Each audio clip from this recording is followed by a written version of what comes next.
Hi, I'm Michael Pitek, and I'm a parishioner of Blessed Sacrament. And in addition to being a parishioner, I have the honor to serve on our parish council.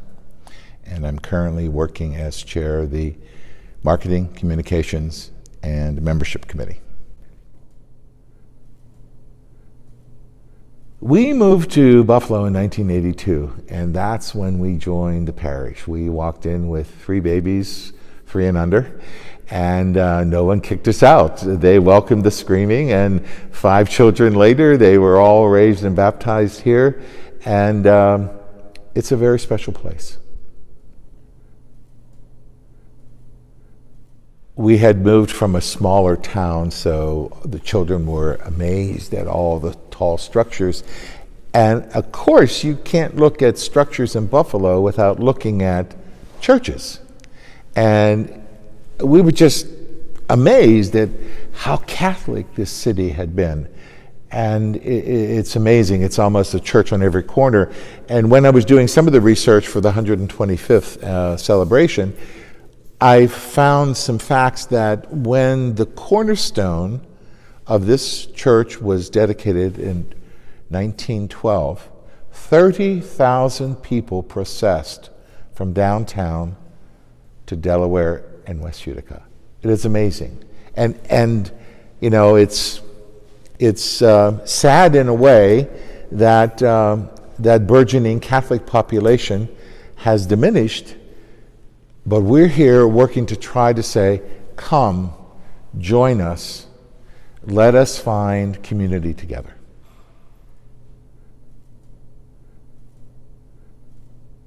The events for Lent actually are kicking off. Well, Lent, of course, is already kicked off with Ash Wednesday. But this Sunday on March 24th, we actually will be doing a tour of our stained glass windows, followed by a private meditation if the attendees so wish. And that will happen at 3 p.m. in the church. Following that, we will have April 1st, a talk on forgiveness given by Father David Bellatere.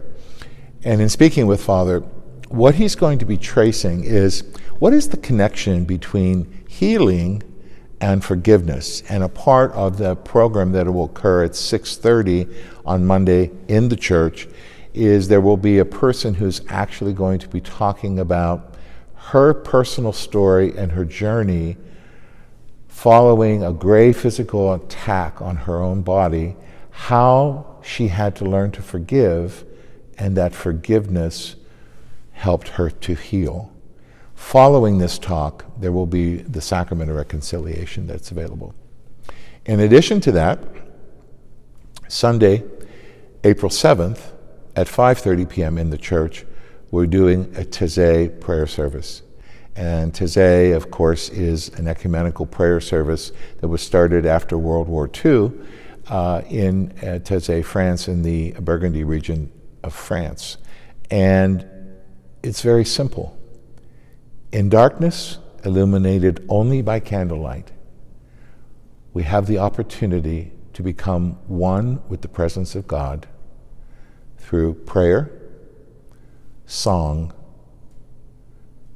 and silence. You can't go through Lent without a fish fry, correct? So that'll happen on Friday, April 12th, 2 days before Palm Sunday. And it'll be located in the Catholic Academy of West Buffalo's gymnasium, which is adjacent to our property. There's free parking. There are adult dinners for $12, children dinners for $6. We do recommend that you call a rectory for reservations. There will be a limited amount of tickets at the door for walk-up. In fact, tickets are going to be on sale very soon. And yes, we tend to sell out. So I would encourage anyone who wants to bring all of your family, please come join us, have a community celebration. They do sell out, so I would encourage you to call the rectory, 884-0053. Prior to our 125th anniversary, We just had the blank wall.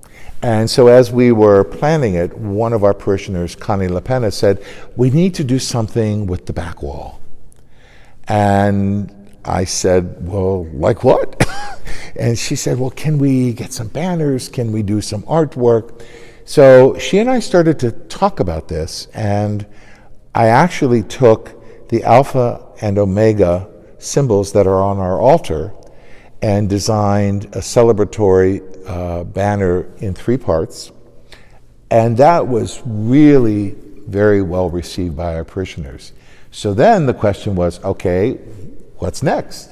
So we thought an obvious way to celebrate Blessed Sacrament Church was to take the windows and use the subject matter of the windows to inform future triptychs. So we have 4 other triptychs that we are using, and we rotate throughout the liturgical year.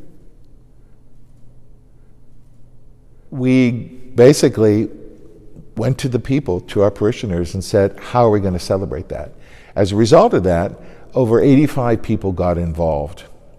And it just was amazing, because there were involvement from a social perspective, an involvement from a liturgical perspective, an involvement from a cultural perspective.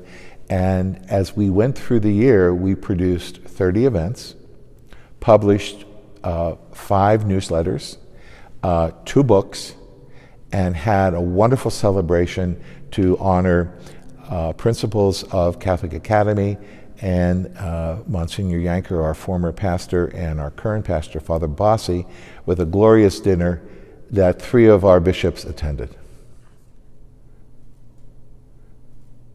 In 2012, we celebrated our 125th anniversary, and after that really wonderful year, the question was, what's next? So then what happened is we wrote a 5-year strategic plan, and as a part of that strategic plan, we had 7 major pillars or platforms of our strategy to build the church going forward. And they represent liturgical engagement, marketing communications, parish viability, the parish experience, religious and faith formation, the school.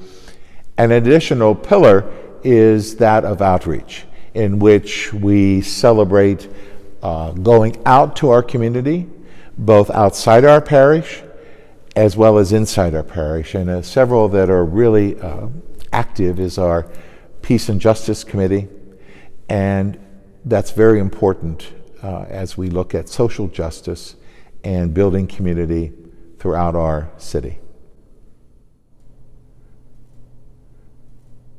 One of the things that we did in the strategy planning sessions, we articulated a mission, and we basically said we need to do what Jesus told us: go out, love your neighbor, and make disciples.